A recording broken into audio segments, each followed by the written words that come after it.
बिस्मिल्लाहिर्रहमानिर्रहीम। अस्सलाम वालेकुम नाज़रीन। इस दौर में अगर आपने दुनिया पर हुक्मरानी करनी है और अपने दुश्मनों पर गलबा हासिल करना है तो आपको एक अनबीटेबल एयरफोर्स की जरूरत होगी, क्योंकि जैसे जैसे वक्त गुजर रहा है जंगों को लड़ने का तरीका तब्दील होता जा रहा है और आजकल की जंगों में जो किरदार आपकी एयरफोर्स का होता है वो किसी भी फोर्स का नहीं होता। अगर आप जंग के दौरान किसी मुल्क की एयरफोर्स को काउंटर करने में कामयाब हो जाए तो समझे आपने उस मुल्क को फतह कर लिया। और इस बात को अमेरिका बहुत अच्छी तरह जानता है। अमेरिका की हुक्मरानी दुनिया पर कायम रहे इसलिए अमेरिका ने 30 साल पहले एक बहुत अहम फैसला लिया और अमेरिकन एयरफोर्स की जानिब से आज से 30 साल पहले प्रोजेक्ट अज़म की तरह एक बहुत अहम प्रोजेक्ट लॉन्च किया गया, जिसके तहत अमेरिकन एयरफोर्स ने कई खतरनाक वेपन्स को बनाना था। उन हथियारों में से सबसे अहम हथियार था अमेरिका का 5th generation fighter jet. America ने आज से 30 साल पहले अपनी 2 कंपनीज को हायर किया और उनको कहा कि हमें एक 5th जनरेशन फाइटर जेट चाहिए। कुछ अर्सा बाद उन दोनों कंपनीज की जानिब से अपने अपने 5th generation fighter jets American air force के सामने पेश किए गए, जिनमें से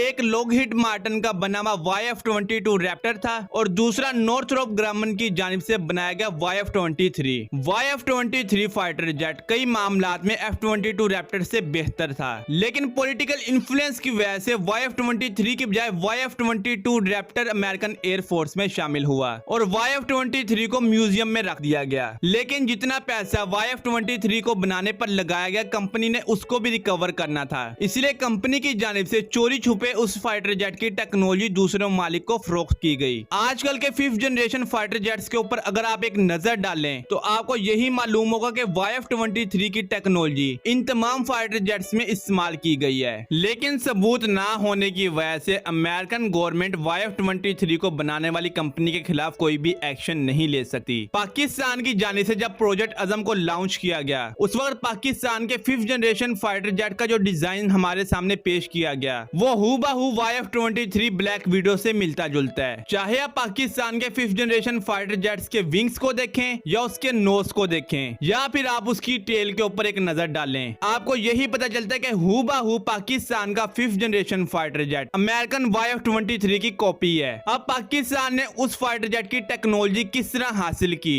ये आप तमाम लोग अच्छी तरह जानते हैं, इस पर मुझे ज्यादा लंबा तबसरा करने की जरूरत नहीं है। हमने YF-23 की टेक्नोलॉजी तो हासिल कर ली, लेकिन बजट ना होने की वजह से हमने अभी तक अपने 5th जनरेशन फाइटर जेट के ऊपर उस तरह काम शुरू नहीं किया जिस तरह हमें शुरू करना चाहिए था। उसके अलावा जब आपने एक नया लड़ाका हथियार बनाना होता है तो आपको उसके सारे इक्विपमेंट्स को भी डेवलप करना पड़ता है, क्योंकि हमने आज से पहले कोई भी लड़ाका हथियार बगैर बैरूनी मदद के नहीं बनाया, इसलिए हम अपने 5th जनरेशन फाइटर जेट के इक्विपमेंट को डेवलप नहीं कर सके। और जो इस वक्त प्रोजेक्ट अज़म की प्रोग्रेस रिपोर्ट हमारे सामने मौजूद है उसको देखते हुए हम यही कह सकते हैं कि 2033 या 34 से पहले हम अपना 5th जनरेशन फाइटर जेट नहीं देख सकेंगे। लेकिन फिर भी YF-23 की जो हमने टेक्नोलॉजी हासिल की है आज उसी टेक्नोलॉजी का इस्तेमाल करते हुए चाइना अपना 6th जनरेशन फाइटर जेट बना रहा है, लेकिन हम बजट के चक्रों में पड़े हुए हैं। देखिए मैं कहना तो नहीं चाहता था, लेकिन जब तक डिफेंस के मामलात में हमारी पॉलिटिक्स इन्वॉल्व रहेगी और हमारी फोर्सेस हमारी पॉलिटिक्स के अंदर इन्वॉल्व रहेंगे तब तक हम वो नहीं कर पाएंगे जो हम करना चाहते हैं। आज इस वक्त ये बातें चल रही है कि हमें तुर्की से 5th जनरेशन फाइटर जेट हासिल करना चाहिए या हमें चाइना से 5th जनरेशन फाइटर जेट हासिल करना चाहिए। हम इस बात पे जोर नहीं डाल रहे कि हमें अपना खुद से 5th जनरेशन फाइटर जेट बनाना चाहिए, जबकि हम ये बात अच्छी तरह जानते हैं कि जब तक हम खुद इन सारी पर फोकस नहीं करेंगे तब तक हमें दुनिया के काफी सारे ममालिक की टीसी करना पड़ेगी। आज चाहे कोई भी मुल्क आपका जितना मर्जी अच्छा दोस्त क्यों ना हो, एक दोस्त को दुश्मन बनते हुए वक्त नहीं लगता,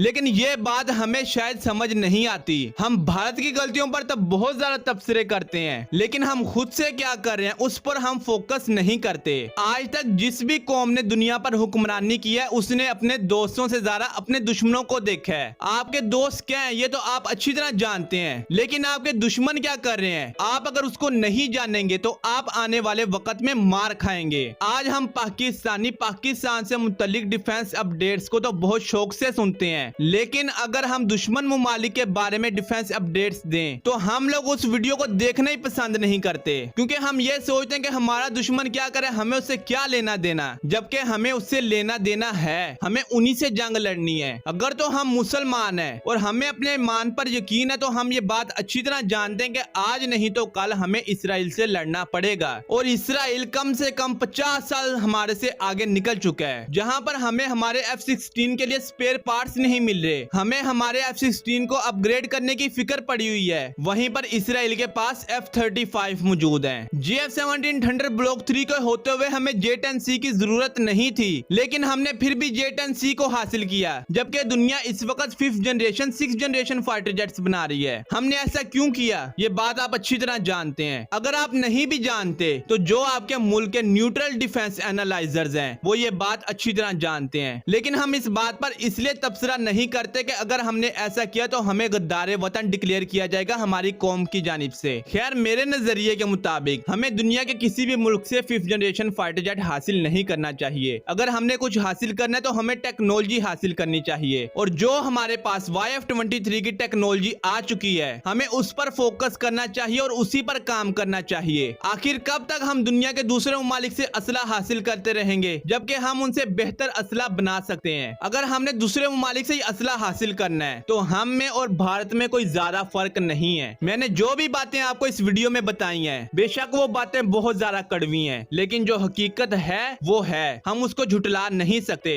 अब आए थे YF-23 की टेक्नोलॉजी पर कि हमने उसको किस तरह हासिल किया। अक्सर लोग यही कहेंगे कि आपके पास क्या प्रूफ है या सबूत देने के लिए मैं कोई आर्टिकल पेश करूं या किसी एयरफोर्स के ऑफिशियल का बयान पेश करूं। तो इस पर मैं सिर्फ इतना ही कह सकता हूं कि हमारे पास 80 की दिहाई के अंदर एटम बम मौजूद था। चंद गिने चुने लोगों के अलावा इस बारे में किसी को नहीं पता था, लेकिन जब चांद चढ़ा तो सारी दुनिया ने देखा। तो ऐसे कामों के सबूत नहीं होते, सिर्फ पता होता है। अगर ऐसे कामों के सबूत मिलना शुरू हो गए या हमने सबूत पेश करना शुरू कर दिए तो इससे हमें फायदा होने की बजाय नुकसान होगा। और जो अमेरिका अभी तक YF-23 की टेक्नोलॉजी लीक होने के बारे में सब कुछ जानता है, लेकिन सबूत ना होने की वजह से कोई एक्शन नहीं ले सकता। अगर हमने ही उनको सबूत फराहम कर दिए तो उसके बाद वाबाही के चक्कर में हम अपने ऊपर खुद ही पाबंदियां लगवा बैठेंगे। लेकिन पाकिस्तान इस वक्त क्या कर रहा है ये आप भी अच्छी तरह जानते हैं और मैं भी अच्छी तरह जानता हूँ। हमने कहां से कैसे कैसे टेक्नोलॉजी हासिल की ये हम सभी लोग अच्छी तरह जानते हैं, लेकिन सबूत ना होने की वजह से हमारे ऊपर कोई भी मुल्क एक्शन नहीं ले सकता। उसके अलावा अगर कोई दिफाई तजिया निगार आपको ये बातें बता भी रहा है और इन बातों को लेकर कोई मुल्क एक्शन भी लेता है तो इस पर यही होता है कि भाई वो तो दिफाई तजिया निगार है, उसने कोई सबूत नहीं पेश किया, वो तो सिर्फ अपना तजिया दे रहा है। तो तजिया तो सिर्फ तजिया होता है, उसके बारे में कोई सबूत नहीं होते। तो इस बात को देखते हुए कोई दूसरा मुल्क हमारी बातों पर भी कोई एक्शन नहीं ले सकता। इस बारे में जानते तो तमाम ममालिक हैं, लेकिन सब कुछ पता होने के बावजूद सबूत ना होने की वजह से वो हमारे खिलाफ कुछ नहीं कर सकते। लेकिन ये बातें अक्सर लोगों को समझ नहीं आती और वो लोग अपना एक अलग से तजिया देना शुरू कर देते हैं, और जब ऐसी बातें सच साबित हो जाती हैं तब वो लोग आकर अपने तजिए को डिफेंड नहीं करते। खैर, जो भी हकीकत थी वो मैंने आपके सामने बयां कर दी। मिलते हैं अगली वीडियो में, तब तक के लिए अल्लाह हाफिज।